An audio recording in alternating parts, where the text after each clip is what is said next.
Hello મિત્રો, હું છું સાગર વંશ અને હું તમારું સ્વાગત કરું છું મારા યુટ્યુબ ચેનલ કર્ણ સ્ટડી ઇન્સ્ટિટ્યૂટમાં.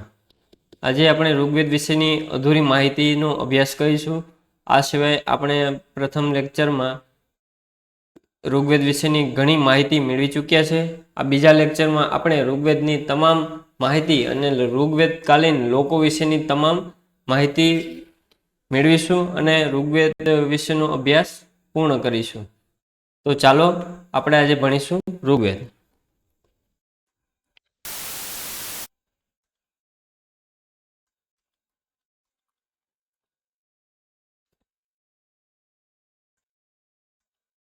ઋગ્વેદમાં 20 શબ્દનો ઉલ્લેખ, 20 એટલે ગોત્ર કે કુળ નો ઉલ્લેખ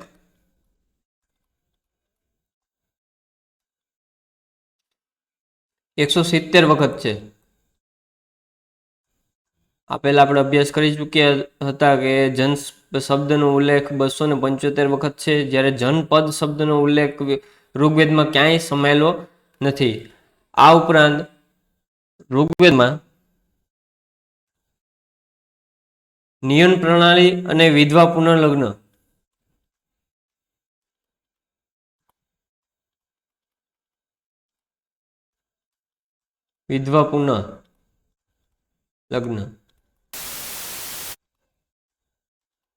નો ઉલ્લેખ છે, પરંતુ ક્યાંય પણ બાળ લગ્નનો ઉલ્લેખ નથી.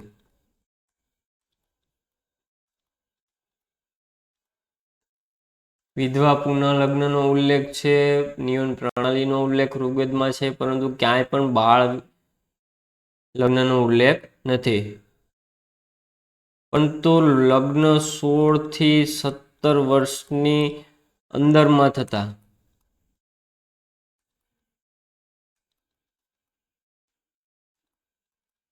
બાળ લગ્નનો ઉલ્લેખ નથી, પરંતુ તે સમયે ઋગ્વેદિક કાળમાં 16 થી 17 વર્ષની અંદર લગ્ન થતા હતા. આ સિવાય ઋગ્વેદમાં ક્યાંય પણ પુત્રી પ્રાપ્તિ કે ઈચ્છા નો ઉલ્લેખ નથી. ક્યાંય પણ પુત્રીની પ્રાપ્તિ કે પુત્રી વિશેનો ક્યાંય પણ ઉલ્લેખ ઋગ્વેદમાં જોવા મળતો નથી. ઋગ્વેદમાં ફક્ત પ્રજા, બાળકો અને પશુ, આ ત્રણનો જ ઉલ્લેખ વધારે પડતો જોવા મળે છે. દીકરીનો ઉલ્લેખ ક્યાંય પણ જોવા મળતો નથી. ઋગ્વેદમાં નું અર્થતંત્ર ગ્રામીણ અર્થતંત્ર હતું. ઋગ્વેદનું અર્થતંત્ર ગ્રામીણ અર્થતંત્ર હતું. ટૂંકમાં બધી ગ્રામીણ પ્રજા તે ટાઈપનું બધી જે આપણે સામાજિક જીવન હોય છે એ હતું. આ સિવાય ઋગ્વેદમાં જે જૂના ભાગ છે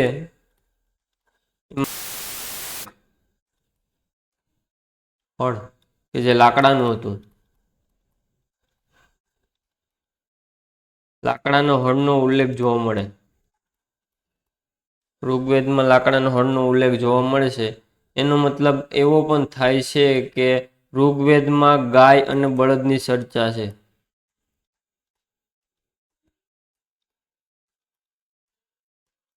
ગાય અને બળદની ચર્ચા છે, જેમાં ગાયને સૌથી શ્રેષ્ઠ ધન માનવામાં આવતું હતું. ઋગ્વેદ કાળમાં સૌથી શ્રેષ્ઠમાં શ્રેષ્ઠ ધન હોય તો એ ગાય છે. આ ઉપરાંત ઋગ્વેદમાં યુદ્ધનો સમાનાર્થી ગાવિષ્ટ એટલે ગણવેચ્છા.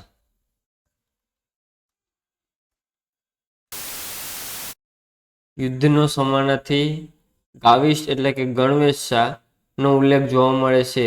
એટલે કે યુદ્ધનો ઉલ્લેખ પણ ઋગ્વેદમાં જોવા મળે છે, જેને ગાવિષ્ટ કહેવાતું, ગણવેચ્છા કહેવાતું. આ ગણવેશશાન અને ગાવિષ્ટ આ બંને શબ્દ એક જ છે, બરોબર, જેનો અર્થ યુદ્ધ થાય. ત્યારે પણ યુદ્ધ થતા, અત્યારે પણ યુદ્ધ થાય છે, પરંતુ ત્યારે યુદ્ધ થતા તો સૌથી વધારે ગાયોની આપલે થતી. ગાયોને આધારિત ઋગ્વેદિક લોકો જે હતા, ઋગ્વેદ કાળના જે લોકો સામાજિક જીવન જીવતા હતા ઋગ્વેદ કાલીનનું, તેઓ ગાયોની આધારે, સંખ્યાના આધારે પોતાને ધનિક માનતા હતા. જેની પાસે વધારે ગાયો હોય તે લોકો વધારે ધનિક હતા, જેની પાસે ઓછી ગાયો હોય તે ગરીબમાં ગણવામાં આવતા હતા. વેપારી શબ્દનો પણ ઉલ્લેખ છે. વેપારીને પણી કહેતા ઋગ્વેદમાં, પણી. ઋગ્વેદમાં વેપારીઓને પણી કહેતા હતા. ત્યારે પણ વેપાર થતો, અત્યારે પણ વેપાર થાય છે, પણ ત્યારે વેપારની જગ્યાએ પણી શબ્દનો ઉલ્લેખ કરવામાં આવતો હતો. આ ઉપરાંત તાંબા અને કાંસાનો ઉપયોગ થતો. તાંબુ ને કાંસુ,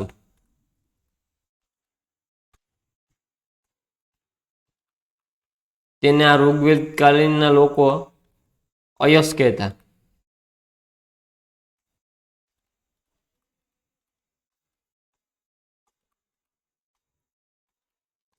ઋગ્વેદકાલીન લોકો આ તાંબા અને કાંસાનો ઉપયોગ કરતા, જેને એ લોકો અયસ કહેતા. પરંતુ ક્યાંય પણ લોખંડનો ઉલ્લેખ નથી.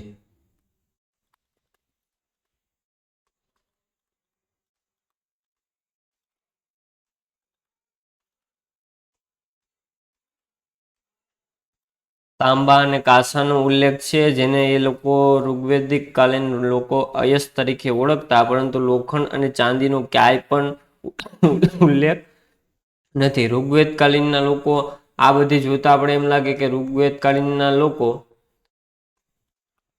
ધાતુશાસ્ત્ર જાણતા હશે, ધાતુશાસ્ત્રનું જ્ઞાન હશે. એટલી તો ખબર પડે ને આપણે કે એ લોકો તાંબા અને કાંસાનો ઉપયોગ કરતા, મિશ્ર ધાતુનો ઉપયોગ કરતા. લોખંડનો ઉલ્લેખ ક્યાંય જોવા મળતો નથી ઋગ્વેદમાં. તો જો આ તાંબુ અને કાંસુનો ઉપયોગ થતો હોય તો તે ધાતુશાસ્ત્રથી પણ પરિચિત હોવા જોઈએ. તેને ઉપરથી આપણે શકીએ.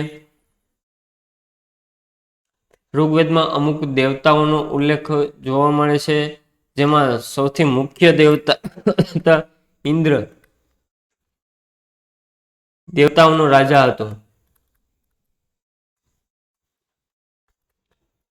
આ ઇન્દ્ર હતા, એને પુરંદર કહેવાતા. પુરંદરનો અર્થ થાય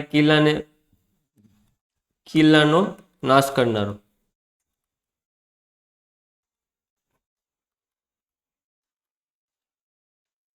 દેવોના દેવતા હતા, બરોબર. ઋગ્વેદમાં જે ઇન્દ્રદેવ છે એના કુલ 250, એટલે કે 250 સ્ત્રોત લખાયેલા છે.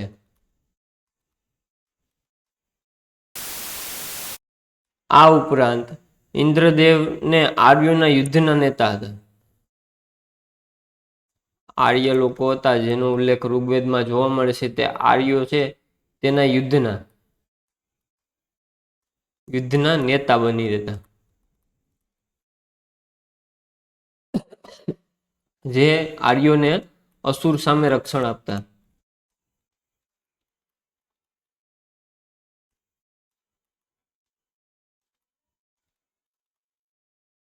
આ ઇન્દ્રને વાદળોનો દેવતા પણ કહેવામાં આવે છે, જે વરસાદ લાવનાર દેવ છે. પરીક્ષામાં પૂછાય કે વરસાદ લાવનાર દેવ કોણ છે, તો કે ઇન્દ્ર છે, જેને વાદળોના દેવતા પણ કહેવામાં આવે છે. આ ઇન્દ્રની સાથે જોડાવાનું માધ્યમ કોઈ પૂછે, પરીક્ષામાં પૂછાણું કે ઇન્દ્ર સાથે જણાવો, તો એ અગ્નિ છે. આર્ય લોકો અગ્નિનું બહુ સન્માન કરતા, અગ્નિનો ને કોઈ પણ દેવતા સાથે જોડવા માટેની કડી સમજતા. અગ્નિ જ્યારે પ્રગટ થતી ત્યારે તે દીવાબત્તી, અગરબત્તી તેવું બધી કરી અને દેવતાઓ સાથે સંલગ્ન કરતા. તેઓ અગ્નિને સૌથી સર્વશ્રેષ્ઠ માનતા કે જે દેવતા સાથે જોડવાની કડી છે. તેવી જ રીતે અગ્નિદેવ ઇન્દ્ર સાથે પણ જોડતા હતા. આ ઇન્દ્રદેવ છે એ આપણે ઈરાનમાં પણ પૂજાતા. ઈરાન આવ્યું ને ત્યાં પણ પૂજાતા. ઇન્દ્રદેવ ઈરાનમાં પણ પૂજાતા.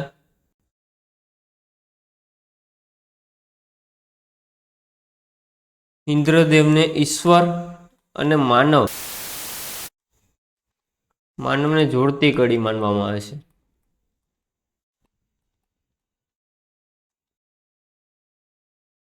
અગ્નિ પણ ઈશ્વર અને માનવને જોડતી કડી જ છે. તેવી જ રીતે ઇન્દ્ર પણ ઈશ્વર અને માનવને જોડતી કડી છે.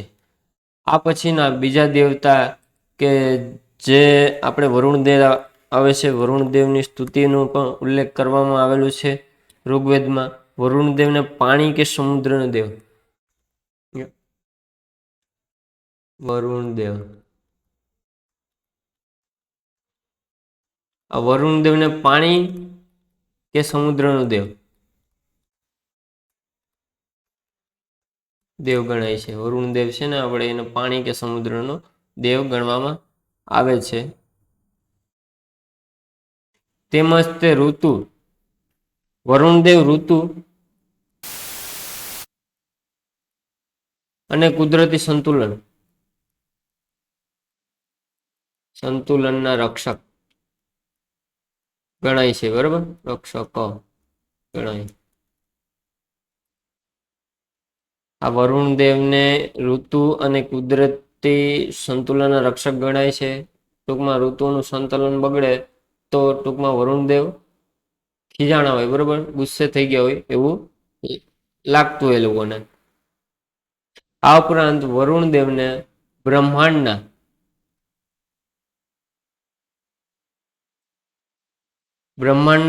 પ્રબંધક ગણવામાં આવતા હતા. વરુણદેવને બ્રહ્માંડના પ્રબંધક ગણવામાં આવતા હતા. પછી આવે છે આપણે સોમદેવ. દેવોનો ઉલ્લેખમાં આ બધે મુખ્ય દેવો છે, બરોબર. સોમદેવને વનસ્પતિના દેવતા.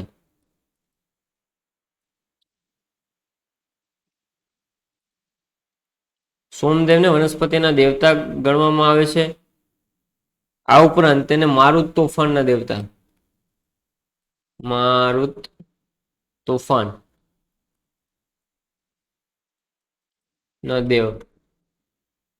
સોમદેવ પરીક્ષામાં પૂછે કે સોમદેવ ક્યાં કેની સાથે સંકળાયેલા છે? તો વનસ્પતિના દેવતા સાથે સંકળાયેલા છે. તેમજ મારુત તોફાનના દેવતા તરીકે પણ સંકળાયેલા છે. તેમનું નામ સોમરસ ઉપરથી પડ્યું.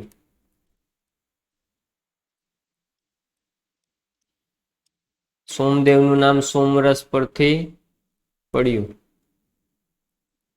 ટૂંકમાં નામકરણ. સોમદેવનું નામ સોમરસ ઉપરથી પડ્યું. ઋગ્વેદિક કાળમાં સોમરસનું સેવન કરવું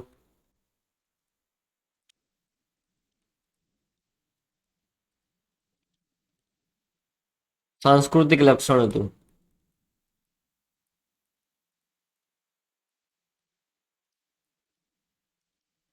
ઋગ્વેદિક કાળમાં જ્યારે પણ લોકો સોમરસનું સેવન કરતા ત્યારે પણ સોમદેવને યાદ કરતા. આ ઉપરાંત કોઈ પણ જાતના તોફાન કે કોઈ પણ જાતની વાવાઝોડું આવતું ત્યારે પણ સોમદેવનો યાદ કરવામાં આવતા હતા. આ ઉપરાંત બીજા અન્ય દેવતાઓમાં છે અદિતિ, ઉષા અને અદિતિ. અદિતિને સાંજની દેવી. આ વારંવાર પૂછાતો પ્રશ્ન છે. મોસ્ટ આઈએમપી છે, પરીક્ષામાં પૂછાય, બરોબર. કે સાંજની દેવી કોણ છે કે જેનો ઉલ્લેખ ઋગ્વેદમાં જોવા મળે. અને બીજી છે સવારની દેવી ઉષા. આપો પૂછાય. બંને વારંવાર પૂછાય છે. સવારની દેવી ઉષા અને સાંજની દેવી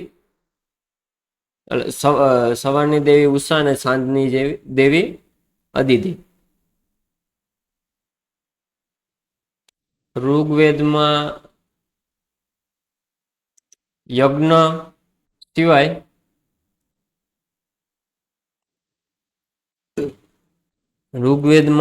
સિવાય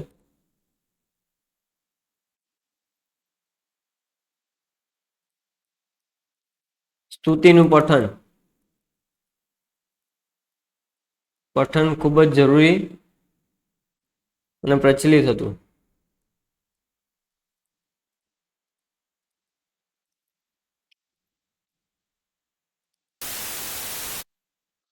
આ ઉપરાંત એક અન્ય દેવ છે પુષણદેવ.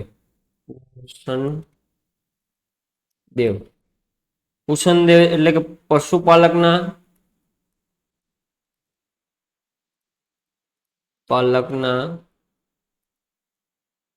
આરાધ્ય દેવ. જે પશુપાલક લોકો હતા તે પુષણદેવની પૂજા કરતા. આ પુષણદેવનું સ્થાન સૌથી વધારે હોય તો એ લોકોમાં છે કે જે વિચરતા હોય, રખડતા ભટકતા,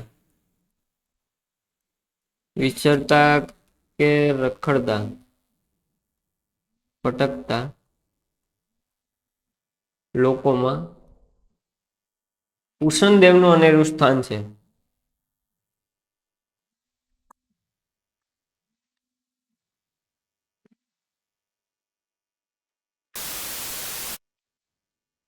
પરીક્ષામાં પૂછાય કે વિચરતા અને રખડતા ભટકતા લોકોમાં સૌથી વધુ સ્થાન ધરાવતા દેવતા કે જેનો ઉલ્લેખ ઋગ્વેદમાં આપેલો છે તો એ પુષણદેવ આવશે. આ ઉપરાંત મિત્ર, વિદ્યુત, આ ઉપરાંત બીજા અન્ય દેવતાઓ પણ છે જેમાં કે મિત્ર, વિદ્યુત,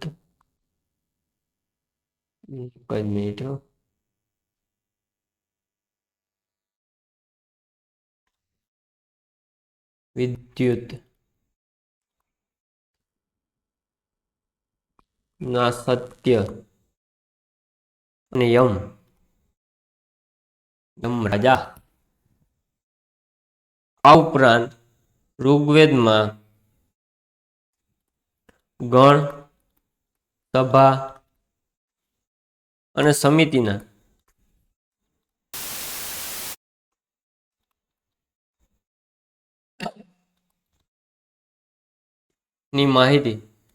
સમિતિની માહિતી મળે છે. ઋગ્વેદમાંથી ગણ, સભા અને સમિતિની રાજકીય સંસ્થા વિશેની માહિતી મળે છે. પ્રજાકીય જીવનનો ઉલ્લેખ જોવા મળે છે. ઋગ્વેદમાં પ્રજાકીય જીવનનો ઉલ્લેખ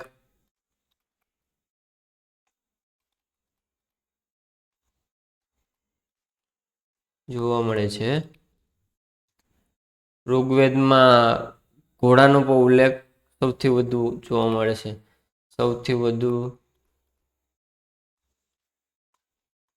ઘોડાનો ઉલ્લેખ જોવા મળે. બરાબર.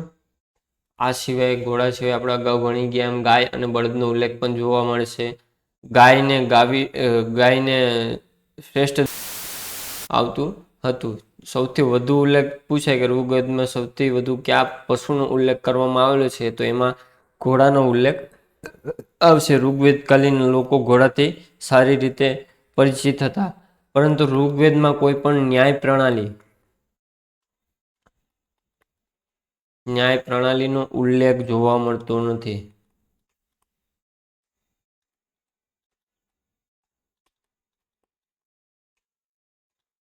ત્યારે ન્યાય પ્રણાલી નથી એટલે ન્યાયાધીશનો પણ ઉલ્લેખ ઋગ્વેદમાં જોવા મળતો નથી. બરોબર. ત્યારે ન્યાય પ્રણાલી નથી તો ન્યાયાધીશ તો હોવાના જ નથી. તો પરીક્ષામાં પૂછાય કે ઋગ્વેદમાં કોઈ પણ પ્રકારના ન્યાયાધિકારનો ઉલ્લેખ જોવા મળે છે કે નહીં, તો નહીં જવાબ આવશે. મહત્વપૂર્ણ અને પવિત્ર દેવી સરસ્વતી. બીજું પેજ લઈ લઈએ આપણે, તમને દેખાય. ઋગ્વેદની પવિત્ર નદી. ઋગ્વેદની પવિત્ર નદી સરસ્વતી. પરીક્ષામાં પૂછાઈ શકે ઋગ્વેદની પવિત્ર નદી કઈ છે? તો કે સરસ્વતી. આ ઉપરાંત ગંગાનો ઉલ્લેખ પણ છે. ગંગા નદી છે, બરોબર, એનો ઉલ્લેખ પણ ઋગ્વેદમાં જોવા મળે છે. કેટલી વાર? તો કે એક વાર.